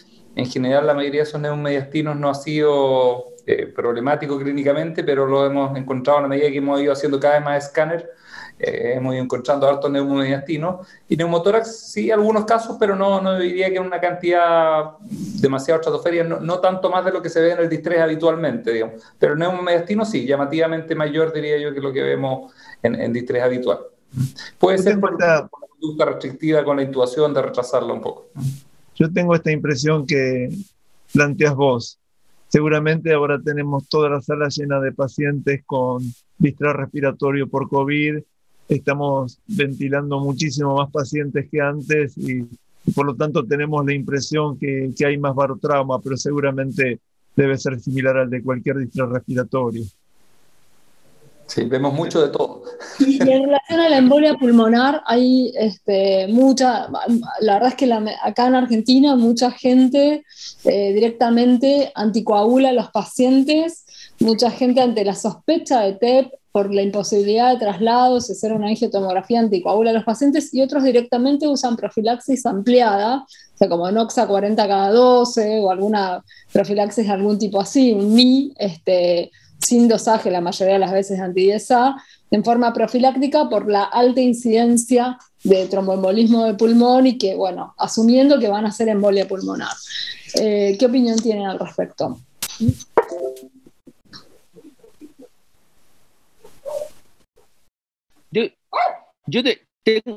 Mira, yo creo que yo no sé el porcentaje, digamos, pero no un porcentaje, no sé, cuando mandamos escáner angiotac será un 20%, no sé, entramos a ese TEP segmentario pequeño, pero embolías pulmonares masivas hemos visto muy pocos casos, y embolías pulmonares con compromiso hemodinámico. Está ese paciente, ¿cierto? El papá de la doctora Alejandro, que trasladaron que hizo embolías pulmonares graves, pero lo que más hemos visto son TEP subsegmentarios pequeños, sin compromiso hemodinámico, que hemos anticoagulado a los pacientes. Nosotros no usamos tampoco anticoagulación profiláctica, usamos solamente, o sea, profilaxis, pero no tratamiento, no usamos anticoagulación sistémica como de rutina, como hay gente en Europa que lo hace por dímeros D o por factores de riesgo. Nosotros no lo hacemos, solamente usamos profilaxis. Y a esos pacientes los anticoagulamos, digamos. Lo que más yo creo que hemos tenido pocos casos de embolía pulmonar clínicamente significativa desde el punto de vista hemodinámico. ¿Cómo afecta, digamos, otras cosas? No lo sé, pero generalmente son segmentarios, subsegmentarios. Sabes que de Glenn, en un centro que yo trabajaba hasta no hace mucho, tuvimos un TEP masivo y se nos murió en plena recorrida un paciente joven, ¿no? Esto impactó horriblemente en todo el grupo de trabajo y se empezó a anticoagular, se quedó paralizado. A todos. Y tuvimos eventos de sangrado, complicaciones asociadas a la anticoagulación que puso en jaque toda la conducta nuevamente, ¿no? Porque digo, pasamos del nada a todo y bueno, terminamos con complicaciones asociadas a la conducta. Oye, Gustavo, ahora que lo mencionas, creo que hemos tenido entre embolías pulmonar masiva versus complicaciones de anticoagulación sistémica, hemos tenido unos casos graves de complicación de anticoagulación sistémica, pero gravísimos. O sea, entonces, hematomas retroperitoneales, hemos tenido desastres, ¿sí o no, Jaño? Yo creo que hemos tenido más problemas por ese lado que por el otro. Sí, yo creo que además que hay que primero no dañar, ¿cierto? Y realmente es distinto que un paciente traiga un tromboembolismo que tú no diagnosticaste y que se complique por eso a que un paciente haga una complicación hemorrágica de un tratamiento anticoagulante que tú no tienes fundamento para haber iniciado. Entonces, solo al principio sí, anticoagulamos en las primeras semanas de la primera ola. Algunos pacientes tuvimos un par de complicaciones hemorrágicas y rápidamente decidimos cambiar de conducta y ahora son mucho más restrictivos sin evidencia. No anticoagulamos en general, excepto que hay un dímero desbordantemente alto y que no lo podamos bajar a escáner. En general somos muy proactivos para bajarlo a escáner, aunque estén al límite, bajamos y tratamos de demostrarlo. Y sí, efectivamente, muchos pacientes estando anticoagulados, por suerte con fundamento, hemos tenido complicaciones hemorrágicas. El otro día a mí se me enclavó una paciente que ya la quería destetar y ¡pum!, enclavada de un minuto a otro, y mucho hematoma retroperitoneal, del psoas. Así que yo creo que sí, hemos tenido hartas complicaciones, así que creo que es complicado tener una complicación de un tratamiento anticoagulante para el cual uno no tenía una justificación sólida. Entonces creo que es distinto que a un paciente se te complique por un tromboembolismo que no pudiste diagnosticar antes a que se complique por un tratamiento que no tenía fundamento. Creo que no es equivalente. Quiero recoger una pregunta acá porque me parece que debe ser algo general y que no aparece mucho. Se las voy a leer porque me convoca, ¿no? Vladimir La Rosa González dice: yo cuando escucho que se les muere el 25% me quiero retirar de la terapia intensiva. Dice, ventilamos bastante bien, analgosedamos bastante bien y la infección nosocomial nos mata igual. Dice, en el interior del país estamos cerca del 70% de mortalidad en ventilación mecánica invasiva. Yo quiero decirle a Vladimir que eso es una realidad. Lo que vos estás escuchando acá, estás escuchando a Glenn Hernández, a Bruno Cruz, a Gastón Murias, a Canar Edul, a Arnaldo Ubín, de centros que son, si lo querés decir estadísticamente, outliers, ¿no? Con mortalidad. La mortalidad en la Argentina, el SATI coronavirus encontró una mortalidad alrededor del 57%. Corregime, Arnaldo, si me equivoco, pero estamos cerca del 60% de forma general. Esto quiere decir que hay centros que se les muere el 25%, pero hay otros tantos que se les muere el 100% o el 80%. Entonces, digo, no es la regla que se muere el 25%, de ninguna manera. Yo me atrevo a decir que es la excepción. Y además me gustaría agregar que en una situación de colapso sanitario como la que está viviendo la Argentina en las últimas semanas, el aumento abrupto de la mortalidad es lo esperable. Bueno, esto es una respuesta, ¿no?, a la sobrecarga también del sistema, ¿no es cierto? Centros que están acostumbrados a recibir 12 pacientes, 15 pacientes en área crítica, tienen de golpe, no sé, 50 pacientes en área crítica, entonces es esperable que los resultados no sean buenos. Me parece que no hay que, digo a Vladimir, no te retires de la terapia intensiva, Vladimir. No, lejos de retirarte. No, por favor, que ningún terapista formado se retire de la terapia intensiva de la Argentina en este momento, porque Digamos, es lo que hace la diferencia. Pero además, o sea, lo de la mortalidad hay que tener mucho cuidado en el análisis, porque una cosa también, no, estamos hablando de mortalidad en general y no tomando en cuenta la edad y el APH de los pacientes. O sea, hay olas, por ejemplo, donde los pacientes tienen más de 70 años, es una cosa la mortalidad en ese grupo. Ahora estamos con la angustia nosotros de tener pacientes muchísimo más jóvenes y tal vez con una mortalidad más alta que el año pasado, por lo que decía Arnaldo del colapso sanitario. Pero el año pasado, por ejemplo, en el Hospital Fernández, que es uno de los mejores hospitales de la ciudad de Buenos Aires, con un montón de recursos tecnológicos y de recursos humanos y con terapistas y todos, el tiempo que yo recolecté datos para el estudio del SATI coronavirus, o sea que fueron casi 5 meses, en ventilación mecánica la mortalidad fue del 49%. En pacientes en ARN. Fue por supuesto menor cuando incluís a todos los pacientes COVID en la terapia intensiva, y es verdad que empezamos con un 30% de mortalidad y fue tal cual lo que mostró el estudio SATI coronavirus, aumentando a lo largo de los meses. Mantuvimos 3 meses de 30% y después nos bajó el 50%. Bueno, Vani, en ese sentido, y tiene que ver con lo que decía hoy Alejandro de los estudios multicéntricos, y yo los extiendo a los regionales. Digo, nosotros nos manejábamos en Argentina con la mortalidad de los estudios de Esteban. No, teníamos 30% de mortalidad para los pacientes ventilados. Y el año pasado terminamos el EDVAR, también conducido desde SATI, y tenemos en Argentina alrededor de 45% de mortalidad para una población general de pacientes ventilados. Con lo cual, digo, las realidades no son las que vemos siempre publicadas. Digo, nosotros tenemos nuestras realidades propias. Digo, acá hay, en relación a esto, levanto la otra pregunta que dice acá. Dice, cuéntenme un poco cómo organizan sus terapias intensivas para tener una mortalidad distinta. Y claro, si vos tenés una terapia en la cual la relación médico-paciente es 1-4, 1-3, la relación enfermero-paciente es 1-1, o en el peor de los casos 1-2, y la relación kinesiólogo-paciente es 1-4, bueno, posiblemente tengas unos resultados muchísimo mejor que si no tenés terapistas adentro de la terapia intensiva. Digo, me parece que es claro, ¿no? Esto. ¿Le puedo hacer una pregunta? ¿Ustedes en Argentina están trabajando todavía con las camas normales, históricas de cuidado intensivo, o tuvieron que expandir? Estamos al triple. Al triple, ya. Yeah, acá también. Nosotros, en los centros dedicados, por ejemplo, yo trabajo en 2 lugares, en uno público y en uno privado. En el público se trabajaban con 24 camas de UTI, perdón, no, con 16 camas de UTI y con 12 camas de intermedia de una bajísima complejidad, y en este momento hay cerca de 65 camas de terapia intensiva. Perfecto. Y en el sanatorio teníamos 10 o 15 camas habitualmente, y ahora son 28 camas de terapia intensiva, más de las shock room. Nosotros en todo Chile, cuando empezó la pandemia, habían entre 900 a 1000 camas de UCI ventilables, digamos, eso en las unidades totales, privada o pública, y ahora se llegó en el pico de la segunda ola a 4.500, o sea, 4.5 veces la expansión. Nosotros la expansión del hospital pudimos hacerla en forma bastante, yo diría, y eso es probablemente parte digamos, de estos resultados que no son tan malos.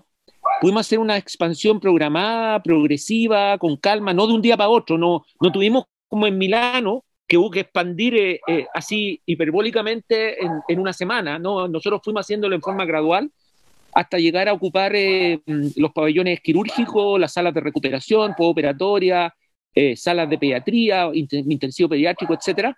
Y siempre lo hicimos como somos pocos intensivistas, fuimos matizando el personal, o sea, tuvimos que ampliar al máximo nuestra capacidad en cuanto a, por ejemplo, teníamos la unidad coronaria como COVID en la primera ola, ahora la mitad de la unidad coronaria, entonces uno de los médicos nuestro equipo rotaba todas las semanas, las mañanas por allá, básicamente para discutir con los cardiólogos que estaban manejando la unidad los problemas más complejos, como el winning, por ejemplo, y el manejo de las ventilaciones difíciles, etc. Y así fuimos mandando médicos que empezaron con rotaciones nuevas, a rotar por lo menos parte del día y de llamado en esas unidades que están manejadas por cardiólogos, por internistas y por anestesistas. La verdad es que nuestra experiencia con los anestesistas en Chile fue maravillosa, realmente en el hospital, y todos se cuadraron, digamos, realmente en una forma encomiable. Yo no sé, yo leo que en España pelean entre los intensivistas que vienen de anestesia y los otros, digamos, y se matan, pero acá en Chile yo creo que no fue así. Yo creo que afortunadamente los anestesistas estaban prendidos y ventilamos mucho con máquinas de anestesia, ellos lo hacían eso, y así, pues. Entonces, y también mezclamos las enfermeras, o sea, unas enfermeras de nuestro pool de enfermeras intensivos iba a ser Esto fue acompañado, por cierto, de una capacitación sobre la marcha, una capacitación de guerra. Es como cuando hay un labrador en el campo, ¿no es cierto? Y en 2 días tiene que prepararse para disparar un fusil y lo mandan a la guerra. Entonces lo secuestran, digamos. Así fue, pero hubo una capacitación sobre la marcha intensa y mezclando, por ejemplo, 2 de nuestras enfermeras iban qué sé yo, a pabellones, o una enfermera a la UCI pediátrica o intermedio pediátrico, lo transformamos y así. Y también personal de TENS, de paramédicos, etcétera. Y los kinesiólogos, Gustavo, igual que acá, los kinesiólogos hacían agua, por supuesto, porque en realidad no hay tanta capacidad kinesiológica. Se contrataron kinesiólogos, se cooperaron con estudiantes del último año de kinesioterapia que fueron a ayudar, digamos, eso fue también muy valioso. En fin, yo creo que fue una planificación bastante buena. Y lo otro es que se manejó todo como un sistema integrado público-privado. La presencia, eso fue una gestión adecuada que hizo el ministerio, de precozmente, digamos, decir todas las camas son del sistema público desde ahora, entonces ir distribuyendo, y también cuando se congestionaba Santiago, sacaban pacientes en aviones a provincia, que está más libre, porque la realidad de congestión y de saturación de los sistemas era heterogénea. A veces estaban mejor en regiones, y llevábamos pacientes de Santiago a regiones, en avión, los llevaban, digamos, en avión, o otras veces era al revés, de regiones descomprimían regiones enteras, trayendo pacientes a Santiago en varios vuelos diarios. Entonces, una logística que en realidad ayudó a integrar, que en realidad es meritorio también, tal como nosotros somos muy críticos en realidad con Alejandro, tanto del gobierno como de su gestión, digamos, ministerial en Chile, pero que hay que concederles, digamos, que por lo menos esto lo organizaron muy bien. Entonces, la verdad es que funcionó y yo creo que esos probablemente están en las claves. El puente aéreo es enorme, se han movido miles de pacientes en avión, para allá y para acá, de ida, de vuelta. Hay un avión de la Fuerza Aérea que anda pasando a buscar pacientes por las distintas regiones y va dejando pacientes en algunos lugares, pasando a buscar a otros, se va moviendo todo el día. Yo creo que eso nos ha permitido evitar el colapso en lugares puntuales. Y eso permitió poder contener un poquitito hemos estado siempre como al límite, pero como que no ha colapsado la situación y por eso no se nos ha escapado tanto la mortalidad. Ahora, hay lugares, el Ministerio lleva un rastreo entonces, y cada vez que en algún centro se escapa la mortalidad del 50%, hacen una intervención, mandan gente para allá, entonces está monitorizando eso, y ese es el signo de alerta. Más de 50% acá, el Ministerio, se tira encima, manda enfermeros, manda intensivistas, o cierra esa zona ventilable y se deriva a todos los pacientes a otro lugar, y ponen un puente ahí. Esa ha sido la estrategia y es el techo de lo aceptable para estándar. No sé cuál es el promedio en el país, más o menos entiendo que es alrededor de 40%, pero ese ha sido como el rango y se mueve entre 30 y 50 ha sido el techo, y esos 50 se produjo sobre todo en lugares donde se empezó a ventilar que no ventilaban antes, algunos hospitales pequeños donde armaron como una UCI improvisada, y ahí fue los resultados rápidamente se deterioraron, así que esos proyectos fueron fallidos y se han cerrado en general. Hay varias preguntas. Yo no me animo a comentar, no sé si alguien quiere comentar algo de lo que hablaban recién Glenn y Alejandro, o sea, en relación a los anestesistas en Argentina. No sé si alguien tiene experiencia de que algún anestesista... No me digan que es mala, por favor. Pero, digo, en el hospital, por ejemplo, fue imposible lograr la colaboración y hay gente... No, yo lo que puedo decir es que en el lugar donde trabajo la colaboración de los anestesistas ha sido inexistente.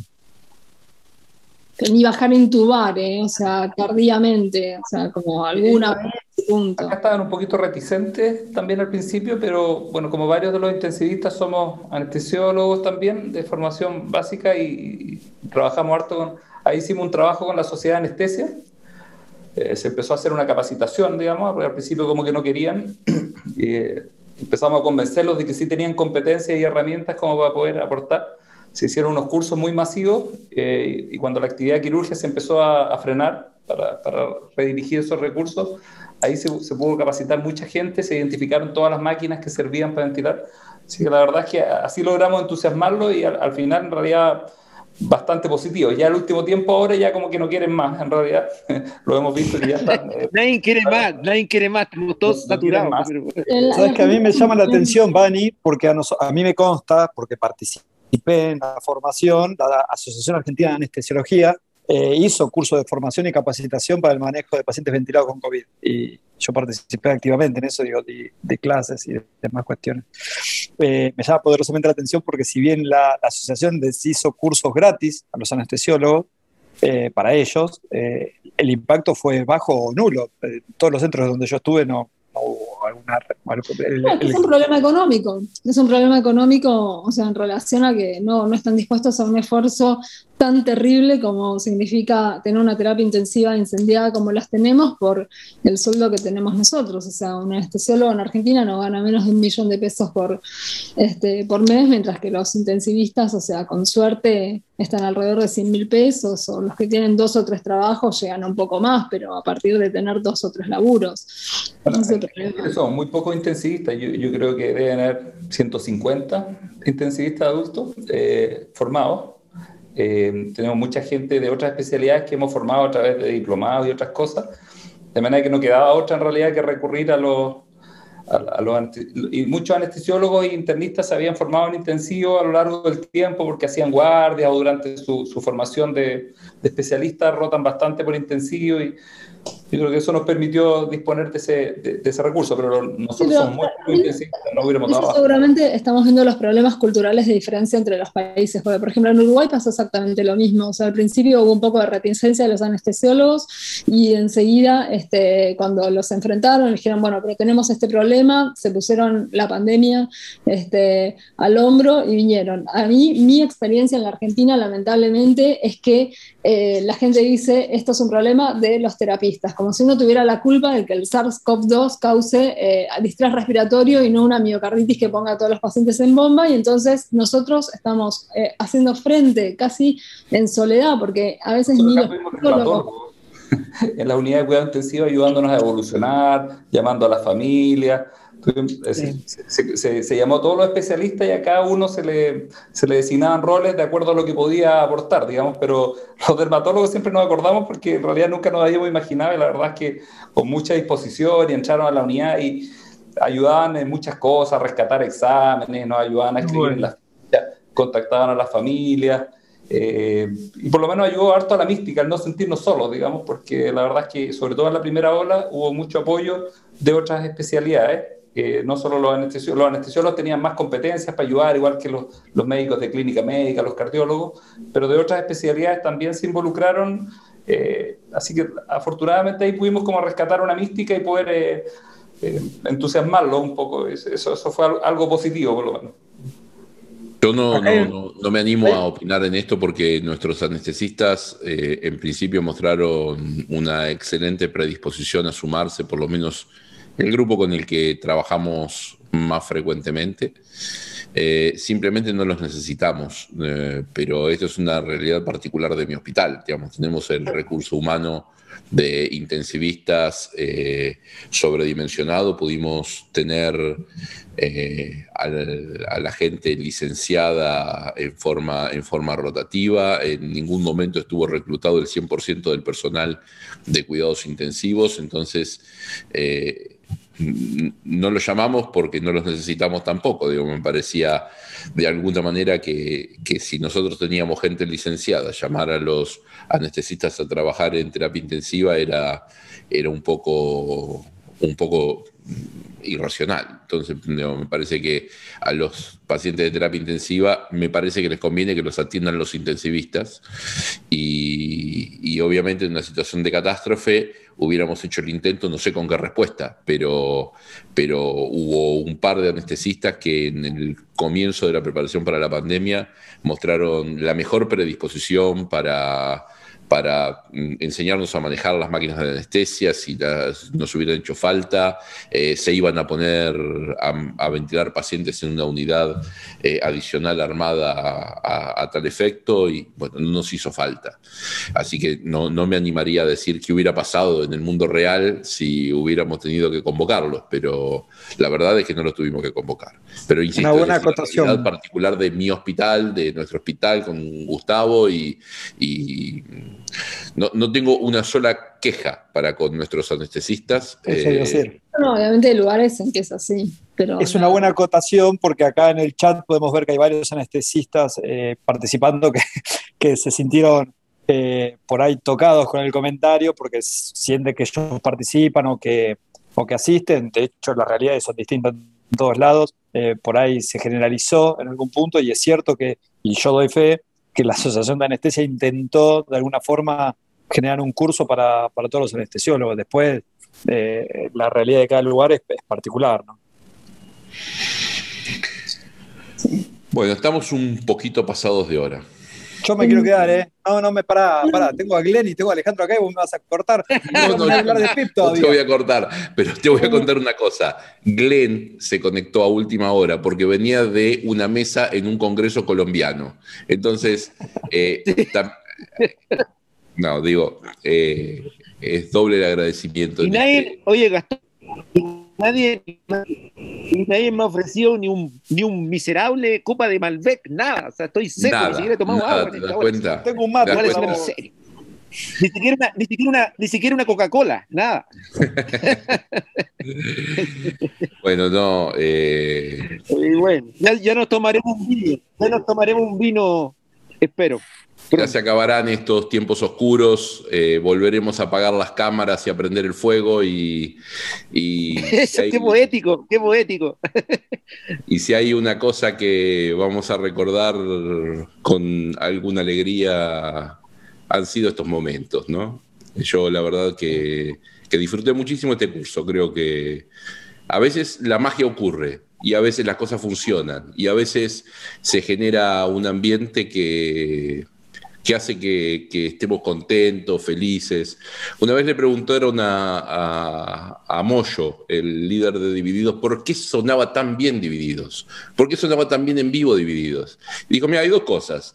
La primera, que nos encanta lo que hacemos. Y la segunda, que hace 35 años que yo me doy vuelta y a la izquierda está Arnedo. Digamos, hay algunas cosas que tienen que ver con esto también, ¿no? Digamos, nos conocemos desde hace mucho tiempo, trabajamos juntos desde hace mucho tiempo. Yo ya sé, si me apremia un delantero, ya sé que me doy vuelta y a ciegas, como dijo alguna vez Roberto Perfumo, le tiro a Arnaldo la pelota a la G del cartel de Gillette y él va a estar ahí. Entonces, estas son esas cosas que hacen que las cosas funcionen en otra frecuencia y en otra sintonía. Realmente la pasé muy bien. Le agradezco muchísimo a los organizadores por darnos esta posibilidad y nos dimos un gustazo tremendo en invitar a dos amigos de lujo para el cierre. Bueno, nuevamente, Glenn, Alejandro, ha sido un enorme placer estar con ustedes y tengo la esperanza que pronto nos encontremos personalmente. Así que les mandamos un gran abrazo. Estamos organizando Andrómeda Shock 2, así que ya viene. Chao, amigos. Y cuando nos juntemos, que se preparen, que se preparen las bodegas. Eso. Que nos falte. Bueno, chao, amigos. Gente, finalmente nos despedimos de todos los participantes. Les queremos agradecer enfáticamente esta masiva presentación con la que nos han acompañado a lo largo de estas 4 clases. Yo espero que el curso haya sido de utilidad y, retomando las palabras de bienvenida, estamos viviendo una catástrofe sanitaria brutal y los que hacemos terapia intensiva llevamos la peor parte. Yo espero que hayamos podido aportar nuestro grano de arena para no solamente brindar conocimiento, sino para que todos nos sintamos mejor en el ejercicio de esta especialidad. Muchísimas gracias.